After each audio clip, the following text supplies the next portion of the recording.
தினகரனை சந்தித்த பிறகு அவரது ஆதரவாளர் புகழேந்தி செய்தியாளர்களை சந்தித்து வருகிறார். அந்த நேரலை காட்சியை பார்ப்போம். 1-2 இல்ல, ஒரு ஐபிஎஸ் படிச்ச பின்னாடி அது மாதிரி போட்டோஸ் நான் பார்த்து கிடையாது என்னோட சர்வீஸ்ல. அது போன்ற புகைப்படங்களை எல்லாம் அவர்கள் தொடர்ந்து போட்டதை எங்களுக்கு வேலையில் அதை கண்டுக்கிறது அது சரியில்லைன்னு சொல்றது கூட நோ ரைட்ஸ், தேவையில்லாத விஷயம். ஆனால் அதை டிஜிபி சத்யநாராயண ராவ் அவர்கள், நான் பத்திரிகையாளர்களுக்கு முன்னாலே சொல்ல விரும்புவது, டிஜிபி சத்யநாராயண ராவ் அவர்கள் he was working in central bureau of investigation, சிபிஐயில் ஒர்க் பண்ணியிருக்காரு. அதுக்கு பின்னாடி லோகாயுக்தா என்று சொல்லுகின்ற லஞ்ச ஒழிப்புத்துறை, இங்கே நம்ம என்ன சொல்கிறோம், director of vigilance anti corruption சொல்கிறோம். அங்கே கர்நாடகாவில் லோகாயுக்தான்னு சொல்லி அந்த காலத்திலேயே மறைந்த ராமகிருஷ்ணனுடைய பீரியடில் அது ஆரம்பிக்கப்பட்டது. அந்த லோகாயுக்தாவில் ஒர்க் பண்ணியிருக்காரு. ஸோ ஒரு தவறுக்கு கூட ஒரு குற்றச்சாட்டு இல்லாத ஒரு பெரிய அதிகாரியாக விளங்கியிருப்பவர் சத்யநாராயண ராவ் அவர்கள். இந்த ஃபேஸ்புக் போட்டோலாம் கேள்விப்பட்டதும் உடனடியாக மெமோ கொடுத்திருக்கிறார்கள்.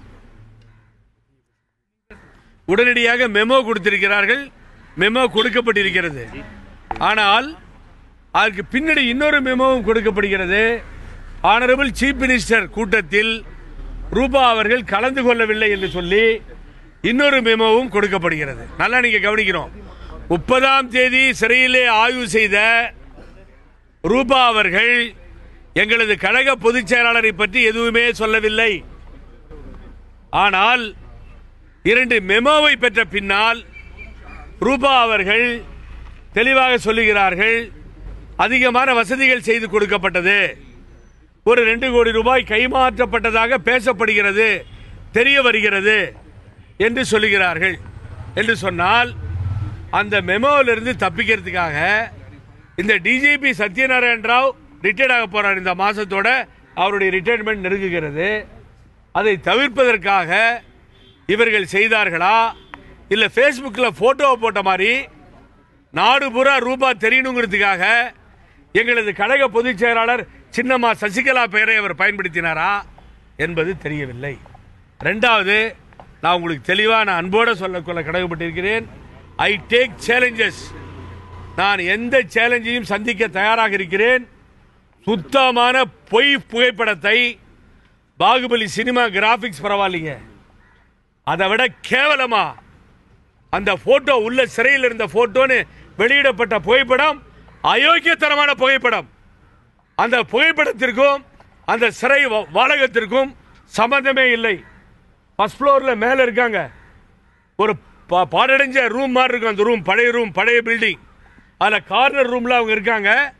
ஆனால் இங்கே வந்திருக்கிறது பார்த்தீங்கன்னா பாகுபலி கிராபிக்ஸ் மாதிரி எங்கேயோ இருக்க மொசாய் காமிக்கிறது, டைல்ஸை காட்டுறது, சில பேப்பரில் 5 ஸ்டார் எப்படிங்க கொடுக்க முடியும் சொல்லுங்க. உள்ளே போய் வெளியில் வர வரைக்கும் மூவிங் கேமரா சுற்றிக்கிட்டு இருக்கு. நீங்கள் என்ன பண்ணாலும் உள்ளார தெரியும். உள்ளே போகும்போது கையில் சீல் போடுறாங்க, லெட்ஜரில் என்ட்ரி போடுறாங்க. புகழேந்தி பார்க்கவே இல்லையா, 1 மாதம் ஆர்டிஐயில் வரவே இல்லைன்னு சொல்லி கேட்குறாங்க. அந்த அளவுக்கு மிக தெளிவாக இருக்கின்ற இடத்தில் எப்படி பாசிபிலிட்டி என்ன கொடுக்க முடியும்?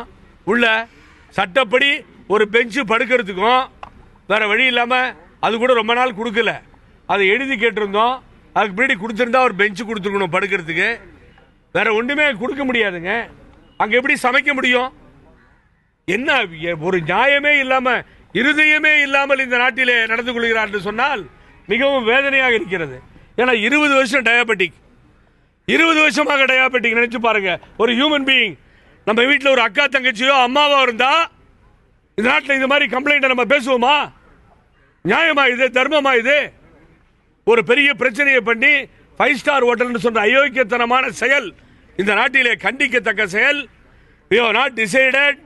I discussed with my, நாங்கள் இதுவரை நான் அவரிடத்திலே கெஞ்சி கேட்டேன், துணை பொதுச்சாளர் இடத்திலே 200 கான்ஸ்டிடியூஷன்ல மான நஷ்ட வழக்கு போடணும்னு சொல்லி. வேண்டாம் புகழேந்தி, அது ஏதோ எழுதிட்டு சிலர் பண்றதால எல்லாரும் பாதிக்கப்படுவாங்க, சும்மா இருங்க, கம்முனுங்க, வேண்டாம், இதை மாத்திரம் எக்ஸ்பிளைன் பண்ணி சொல்லுங்கன்னு சொல்லி எங்களுடைய துணை பொதுச்சாளர் சொல்லி இருக்கிறார்கள். ஆகவே இப்படிப்பட்டதை தவிர்க்க வேண்டும் சிலர் என்பதுதான் எனது அன்பான வேண்டுகோள். ஆகவே சிறையிலே நானே கெஞ்சி கேட்டேங்க, வெளியிலிருந்து ஃபுட்டு கொண்டு வரட்டுமான்னு சொல்லி நான் கெஞ்சி கேட்டேன். அதுக்கு என்ன முறையோ அதை முறைப்படி நம்ம கொடுப்போமா, இங்கே சாப்பிட முடியலன்னா சொல்லுங்கம்மான்னு கேட்டேன். வேண்டவே வேண்டான்ட்டாங்க. Is a very poor eater. இந்த வெஜிடபிள் சாலிட் இருந்தால் சாப்பிட்டவங்க கதையை முடிச்சுக்குவாங்க. அதுதான் உண்மை. நான் உண்மையை தவிர இங்கே எதையும் பேசல, தேவையில்லை எனக்கு. ஆகவே இதை தான் சொல்லிட்டு இருக்கேன். நாடு பூரா பரப்பப்படுகின்ற பொய், எதையோ டைவர்ட் பண்ணுறதுக்காக ரூபாவால் ஏற்படுத்தப்பட்ட திட்டம். இன்றைய தினம் அதன் எதிரொலி தான் பாரதிய ஜனதா கட்சி கர்நாடகாவில் போராட்டம் நடத்துகிறது, நாடாளுமன்றத்தில் இதற்கு குரல் எழுப்புகிறது. நான் கேட்கிறேன், அங்கே அனைத்து இந்திய அண்ணா திராவிட முன்னேற்ற கழகத்தினுடைய ஆட்சியா நடக்கிறது? காங்கிரஸ் ஆட்சி நடக்கிறது. யாருக்கு வாக்களித்திருக்கிறோம்? பாரதிய ஜனதா கட்சி ஆதரித்த கேண்டிடேட்டுக்கு வாக்களித்திருக்கிறோமே தவிர காங்கிரஸ் கேண்டிடேட்டுக்கு அல்ல, அவர்கள் ஆதரித்த கேண்டிடேட்டுக்கு அல்ல. அப்படி இருக்கும் பொழுது அங்கே இருப்பது காங்கிரஸ் கட்சி. அவர்கள் எப்படி எங்களுக்கு உதவி செய்ய முடியும்? எதை அரசியல் செய்வது? ஆகவே வேண்டி கேட்பதெல்லாம் 63 வயதிலே சர்க்கரை நோயால் பாதிக்கப்பட்டிருக்கின்ற ஒரு தாய் ஸ்தானத்தில் இருக்கின்ற அவர்களை பற்றி இப்படியெல்லாம் பிரச்சாரம் செய்ய வேண்டாம் என்று நமது தொலைக்காட்சி மூலமும் ஊடகங்கள் மூலம் நமது நண்பர்கள் மூலமாக அன்புடன் கேட்டுக்கொள்கிறேன்.